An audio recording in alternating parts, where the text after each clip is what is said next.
السلام علیکم دوستو. 5 اگست 2019 بھارت نے کشمیر کے لیے آرٹیکل 370 کے تحت جو خصوصی اسٹیٹس تھا وہ ختم کر دیا. مکمل طور پہ آرٹیکل 370 ہی اپنے آئین کا ختم کر دیا اور اس طرح کشمیر کو جو کہ اس کے کنٹرول میں تھا باقاعدہ اپنی یونین میں شامل کر لیا. 5 اگست کو ہی سابق وزیر اعظم عمران خان کو دوبارہ گرفتار کیا گیا اور آج ان کی گرفتاری کو 2 سال پورے ہو گئے. اس کے حوالے سے دن بھر بہت سارے جلسے جلوس ہوئے، خاص طور پہ خیبر پختونخوا کے مختلف علاقوں میں. لاہور میں بھی گرفتاریاں بھی ہوئیں، ایف آئی آریں بھی کاٹی گئیں، یعنی مقدمے درج ہوئے، مار دھاڑ بھی ہوئی، کئی جگہ پہ احتجاج ہوا.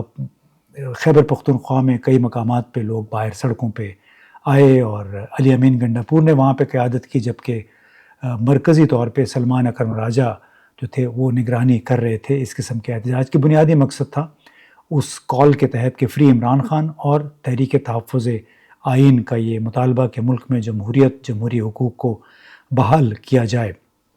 تو بڑی ایک متضاد سی صورتحال تھی جس میں پاکستان اس وقت گرفتار ہے. ایک طرف ہم سرکاری طور پہ کشمیری حقوق کے لیے، فلسطینیوں کے حقوق کے لیے باقاعدہ مہم چلا رہے ہیں. سرکاری ذرائع ابلاغ پہ دن بھر ہم نے دیکھا کہ بھارتی افواج کے مظالم کی، زیادتیوں کی ویڈیوز چلتی رہیں، خبریں چلتی رہیں، تقاریب سب میں یہی ذکر ہوتا رہا.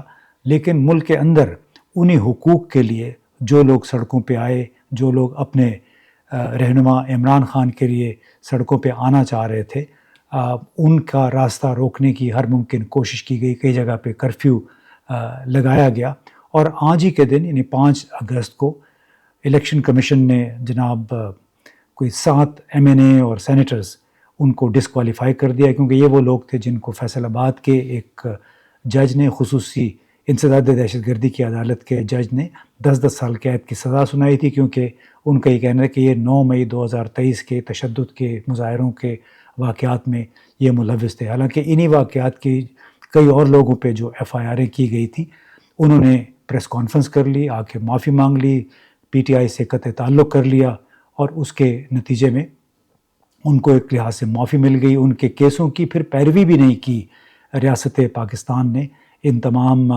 باقاعدہ کارروائی کے بعد، اور اس طرح جو لوگ PTI سے لا تعلق ہو گئے، علیحدگی اختیار کر لی، وہ پوتر ہو گئے، پاک صاف ہو گئے. لیکن جو لوگ اپنے موقف پہ قائم رہے ان میں زرتاج گل صاحبہ، عمر ایوب خان، شبلی فراز، جمشید دستی اور بہت سارے لوگ تھے. سینیٹر اعجاز چودھری کو بھی گزشتہ ہفتے فیصل آبادی کی خصوصی عدالت کے فیصلے کے تحت ڈسکوالیفائی کر دیا گیا تھا. اس کے نتیجے میں تمام لوگوں کو الیکشن کمیشن نے باضابطہ طور پہ ڈسکوالیفائی کر دیا. اور یہ وہ ایک پروسیس ہے جس کا الزام بھارتی کشمیر میں سیاسی جماعتوں کے ساتھ ہونے والے جو الزامات ہیں، ان کے ساتھ جو سلوک ہے، اس کے ساتھ اس کا تعلق جوڑا جا سکتا ہے. لیکن یہ وہ حالات ہیں جن پہ پاکستان احتجاج کرتا رہا ہے کہ وہاں پہ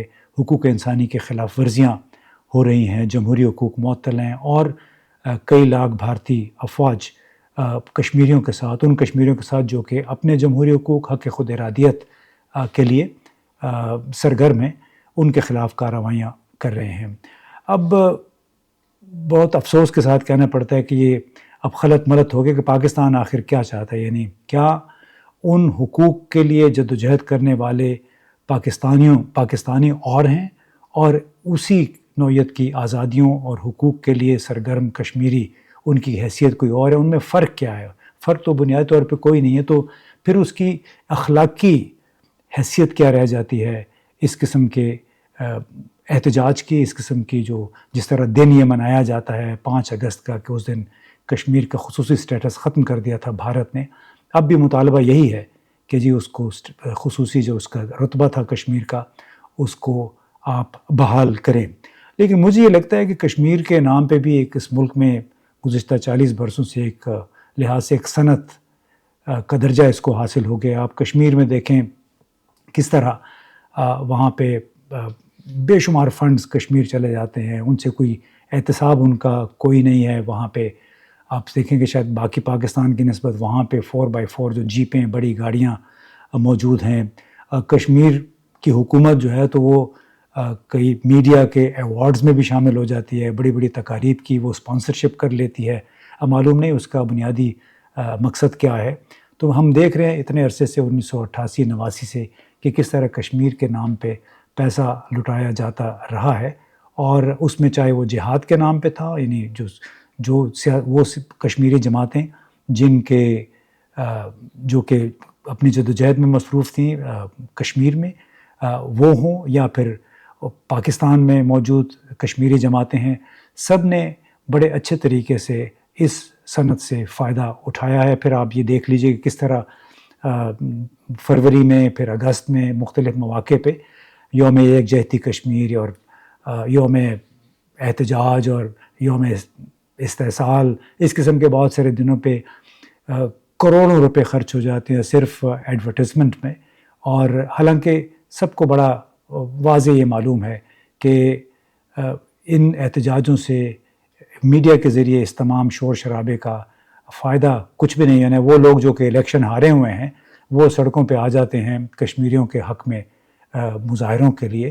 جیسے آپ فیصل کریم کنڈی کو دیکھیں، خیبر پختونخوا کے گورنر، وہ بھی آج پشاور میں انہوں نے مارچ کیا، معلوم نہیں کتنی زیادہ سیکیورٹی کی موجودگی میں کشمیر کے حق میں. اور ماشاءاللہ خیبر پختونخوا کے جو ایڈوائزر ہیں بیرسٹر صاحب، وہ بھی اس میں شامل تھے اسی احتجاج میں یا اسی سولیڈیرٹی مارچ میں. تو میرا بنیادی طور پہ یہ خیال ہے کہ بڑا شاید وقت آ گیا ہے کہ پاکستان میں کشمیر کے نام پہ جس طرح پیسے خرچ کیے گئے ہیں، جس طرح قوم کی توجہ بٹی ہے، اور جن تضادات کے ساتھ پاکستان رہ رہا ہے، اس کا یہ سلسلہ ختم ہونا چاہیے. جو وسائل ہم کشمیر کے جہاد کے لیے کشمیر پہ توجہ، عالمی توجہ مرکوز کرنے کے لیے جو توانائی، جو وسائل خرچ کر رہے ہیں، وہی وسائل کشمیر کی ترقی پہ خرچ ہو جائیں تو زیادہ بہتر ہے. وہی وسائل قانون کی حکمرانی کے لیے، قانون کی بالادستی کے لیے اگر خرچ ہو جائیں، وہاں کے انفراسٹرکچر پہ ہوں، تو شاید اس کا زیادہ فائدہ ہوگا، بجائے اس کے کہ ایک ایسے ایشو پہ ہم مسلسل قوم کو اس کے ٹرک کی بتی کے پیچھے لگائے رکھیں جس سے حاصل کچھ نہیں ہونا ہے. کیونکہ کشمیر جس کو بھارت اپنا حصہ بنا چکا ہے، وہ ابھی بھارت کا حصہ ہی رہے گا. وہ اب واقعی بھارت کا اٹوٹ انگ ہو گیا ہے.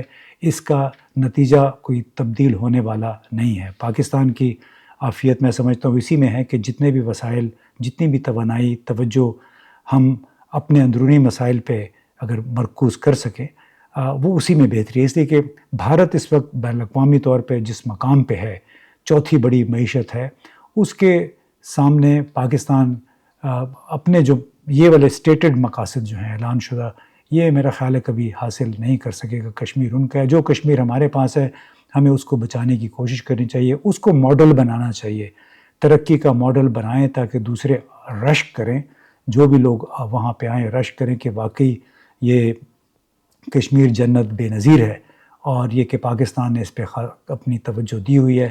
تو میں سمجھتا ہوں کہ یہ جو خصوصی کشمیر وزارت ہے، سیفران ہے، کشمیر ڈویژن ہے، یہ میرا خیال ہے اس کو ختم کرنے کا وقت آ گیا ہے. اس کو بھی، اور سردار ابراہیم جو سابقہ جن کو مجاہد اول بھی کہا جاتا تھا، انہوں نے اپنی کتاب میں بھی یہ لکھا تھا کہ 1948 میں جب جہاد جاری تھا کشمیر میں، تو انہوں نے کراچی میں پاکستان کی حکومت سے آ کے کہا تھا کہ فوری طور پہ آپ کشمیر کا پاکستان کے ساتھ الحاق کا اعلان کر دیں تاکہ بعد میں کوئی مسئلہ پیدا نہ ہو. لیکن اس وقت ان کی نہیں سنی گئی.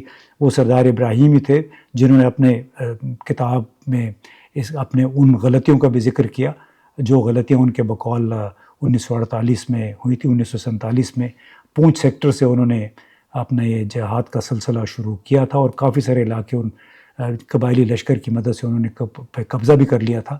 مگر وہ دستے جنہوں نے سری نگر ایئرپورٹ پہ بھارتی ایئر لائنز، بھارتی جیٹس کی لینڈنگ کو روکنا تھا، وہ دستے خصوصی دستے وہاں سے غائب ہو گئے، راستے میں سے ہی واپس آ گئے، اور نہ ہی حکومت نے اس وقت کشمیر